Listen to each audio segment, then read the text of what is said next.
everyone, I'm Carey Pena, and this is a special three-part series on weight loss and health transformations. Our panel is going to talk about the obstacles that get in our way and how we can overcome them. Let me introduce now the Red Mountain Clinical Team, Dr. Suzanne Bentz, the Chief Medical Officer and founder of Red Mountain Weight Loss.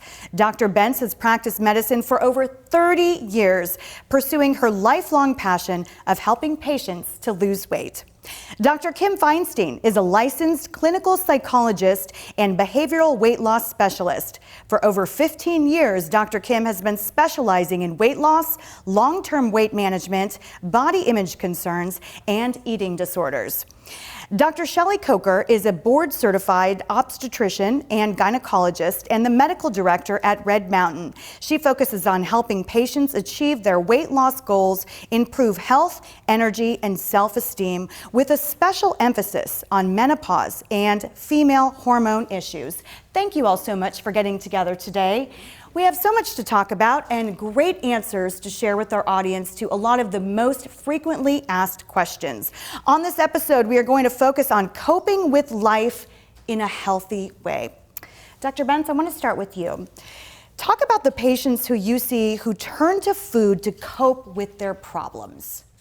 Food can be an easy coping issue. You know, we eat for many reasons. We eat because we're happy, we eat because we're stressed, we eat because we're bored, we eat because we celebrate. So many people turn to food, and it's a behavior that can be very difficult. So it's important to learn why you eat and to choose behaviors that allow you to eat for appropriate reasons. How do you break, you've been doing this for 30 years, and you are so passionate about it. How do you break through with your patients? You know, it can be difficult. We have to meet each person where they are, and every person is an individual with their own struggles, their own barriers to weight loss. Some of us eat for all kinds of reasons, so it really starts with the individual person and figuring out what are their triggers, what are their issues, what causes them to overeat or to eat inappropriately. And Dr. Coker, you also have focused on this for so long. Take me through sort of your journey in helping patients try to break through this barrier. Well, you know, when I started practicing medicine, my practice has been focused on women, and what I found is that year after year, women would come and see me, and their main complaint was weight. And you find the common theme is this unhealthy relationship with food, turning to food for comfort, as Dr. Bentz said, and they just want help and they want hope. One of the challenges I find with women is that so many of them have given up hope, and they find excuses and obstacles that they feel like they're just going to give up. They can't do it. They've tried over and over again, and they lose that hope. So one of the things that I try to help them do is, one, be real. And own it. Own your excuses, and let's own the reality of how tough this is, but let's work within the realms of your obstacles, your lifestyle, your health challenges, and let's figure out how we're going to work around it. Because even though those situations may make it more difficult to lose weight, it doesn't make it impossible to lose weight. So you need to work with it, and let's we can help talk you do about that, because it is possible to control your health, and you have had a lot of success, your team here at Red Mountain. Tell me about how what the successful tools are that you use here, and what patients have had good luck with, and not just in a one-time fashion, but over a period of time. Well, you know, one of the things is a person has to be ready. And that's one of the things I try to assess when I see them for their very first visit, is how ready are they? And if they aren't quite ready, how can I help them understand that, to help them be more ready? Because it is a commitment. And in order to keep the weight off, it's a long-term change. It's making long-term lifestyle changes. And I think knowing that up front helps them provide a more realistic approach to their weight loss journey. And then just knowing that we're with them, we're going to step right alongside them and be there to support them, to encourage them, to cheer them on through all the ups and downs. It's not easy, but they can do it. And your focus is not just weight loss, your focus is overall health.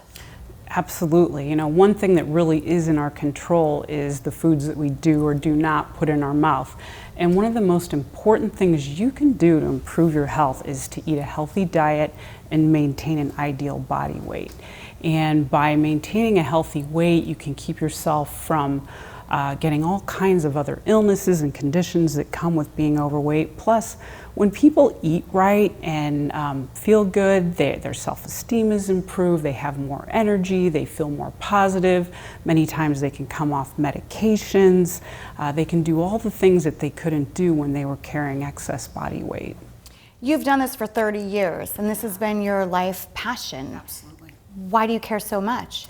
Well, personally for me, I was an overweight child, so I struggled with childhood obesity, and I think it was tough. I always say I was bullied before we called it bullying, and I think that had quite an impact on me. And as they say, out of your pain comes your passion.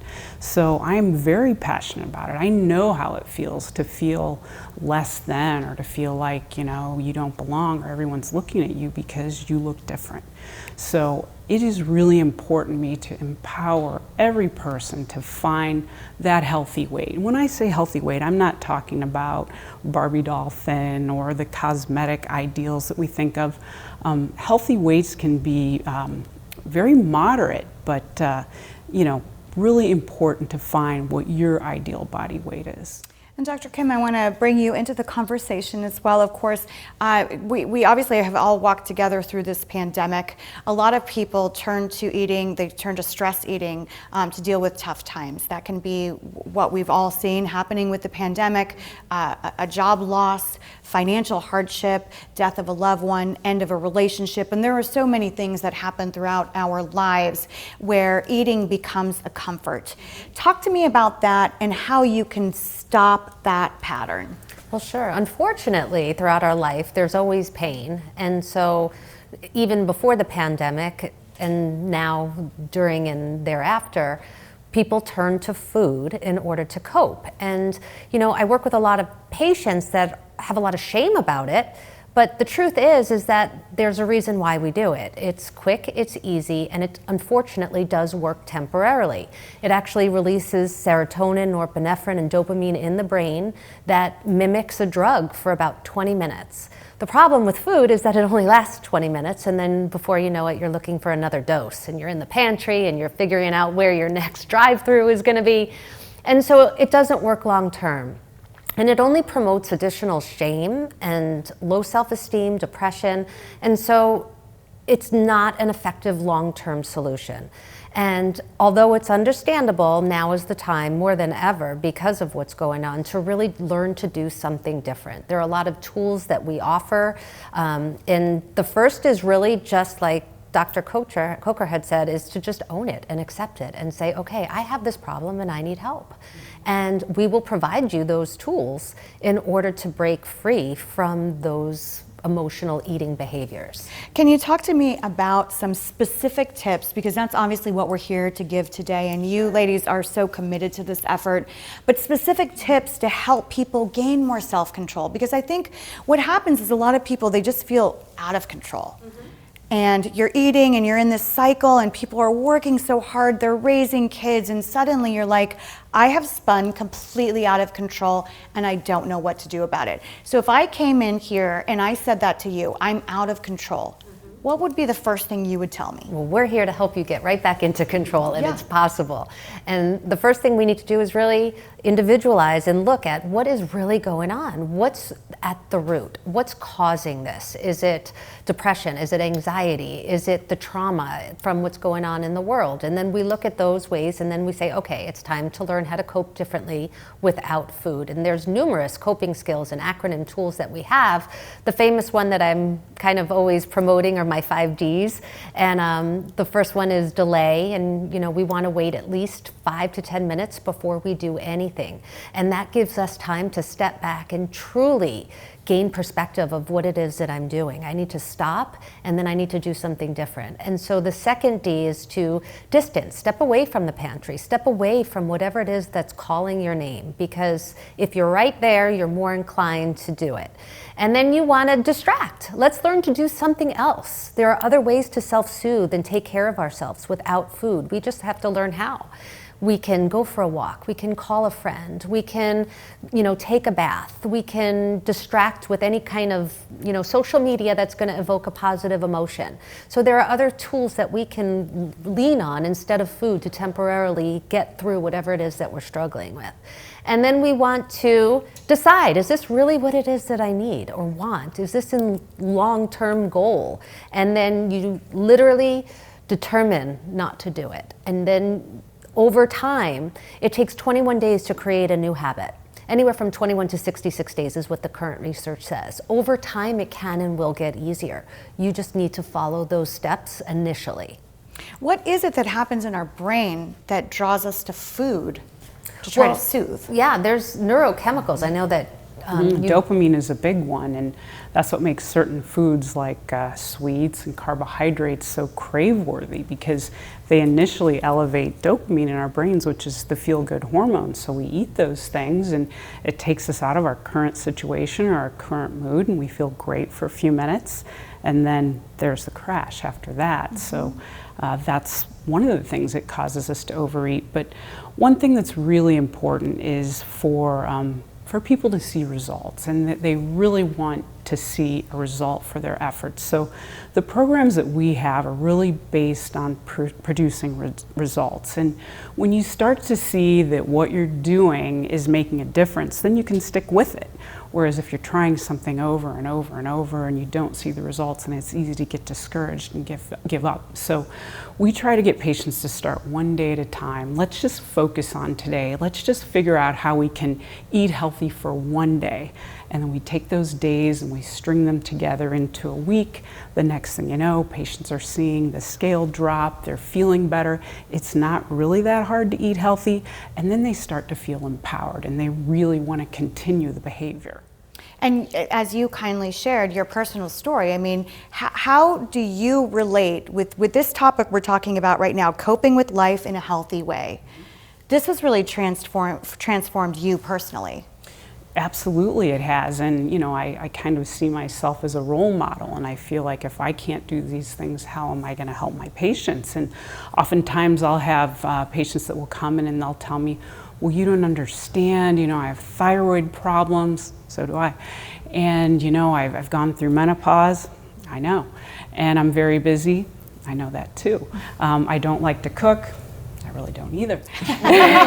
So, check. Right? So I feel like being able to relate to them is something that they really appreciate. And then just giving them support for those things and making them realize, although your situation's not perfect and you may have some barriers and you may have some challenges, we can get through it and we can design a program for you and we can meet you where you're at and you can be successful. How big a deal is it to just get rid of the excuses? We all do it. I have 2 little kids. I understand that as well as anyone. I feel like going to the gym, but I'm a bit like you just rattled through all those. What do you want to tell the audience about, okay, no more excuses? You have to want it. The biggest excuse that I hear is when to start a program. There's never a perfect time, just like having children. So if you wait for the perfect time to start a weight loss program, that's not going to happen. So you have to learn now is the best time for you, and how do you work through the events you have coming up, the occasions, the indulgences that you think you're going to be tempted by. And that's so important because that's a reality of life. Even if you go through a weight loss program and you lose your weight, then the hard part is maintaining it. Mm-hmm. And so learning how to get through those events and the holidays, that it starts now. How do you do that? What are your tips for doing that? Because there's always if we're lucky and we're blessed, there's always something going on. Exactly. A friend's birthday party, a trip, and you don't want to not enjoy life. So how do you address that? I think, first of all, I have some patients that will just give up those events. And I think that's a mistake. You need to find your joy and happiness in your life and each day. So you need to enjoy them, but you need to find out how you can enjoy them without the same attention to food. Doesn't mean you're not going to have some of those foods, but you can plan it out. I think you have to be very strategic in your mind. Which events are the most important? How are you going to approach eating at those events? Are there foods that are worthy of if you are going to have more indulgences, what foods are really worth it, and then how much? So, for example, during the holidays, there's so many events and food is everywhere. So what are the foods that are really your special foods that you don't really have any other time and that you just really, really love? Then maybe you have a small amount of that. When I hit the food buffets at parties, I go through it the first time without a plate, and I just look at it in my mind and plan. What do they have? What are my better choices to have? I'm going to fill up my plate with things like raw veggies, grilled veggies, and then some lean proteins. And then if I see some of those things that I really like that I don't have that often, maybe it's just a small amount. Or maybe it's a day where I've said, you know what, I'm just going to be really good for this event because I've got another event coming up that I know is going to be more tempting for me. So it's being very intentional about making those decisions. I want to wrap up with giving each of you a little bit of time to talk about just your final thoughts to the audience about, and Dr. Kim, starting with you, coping with life in a healthy way. Why is that so important? Because the way we think and the way we behave affects so much of how we feel.